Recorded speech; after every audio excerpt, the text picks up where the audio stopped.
आमदार बच्चू कडू आपल्या मूळ गावी बोलेरोवरून ट्रॅक्टरवरून नागपूरसाठी रवाना झाले।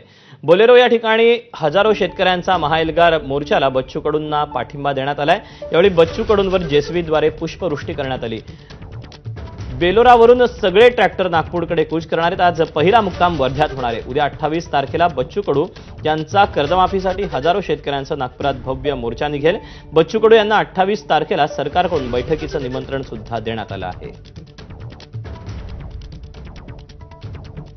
आपल्यासोबत बच्चू कडू आहे। खूप मोठा प्रतिसाद आहे। ट्रॅक्टर स्वतः शेतकरी लोक ट्रॅक्टर मध्ये अन्नधान्य घेऊन स्वतः राहुटी बनवली, सगळे सहभागी झाले। स्वतः स्वइच्छेनं लोक आलेले आहे। प्रचंड शेतकऱ्याचा प्रतिसाद आहे। निश्चितच प्रत्येक घरातून शेतकरी आल्याशिवाय राहणार नाही। मला अपेक्षा आहे का एकही घर असं राहणार नाही। त्यातून आमचा शेतकरी शेतमजूर उद्याचं आंदोलन न भूतो न भविष्य होणार। आणि सगळ्या आमच्या शेतकऱ्यांनी आज किमान इथूनच एका तालुक्यातून 100 ट्रॅक्टर सोबत आहे। प्रत्येक गावातून 5-5, 6-6 ट्रॅक्टर जमा होईल। किमान 1000 ट्रॅक्टर मला वाटतं आम्ही वर्धेला जमा होईल। आणि वर्धेवरून कसा प्लॅनिंग राहणार उद्याला?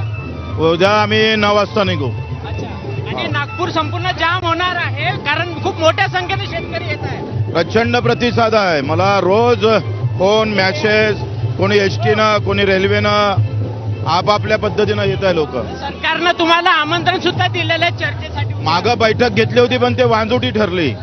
मला वाटतं निर्णय सरकारनं घेतला पाहिजे। आमचं अंताची वाट पाहू नये।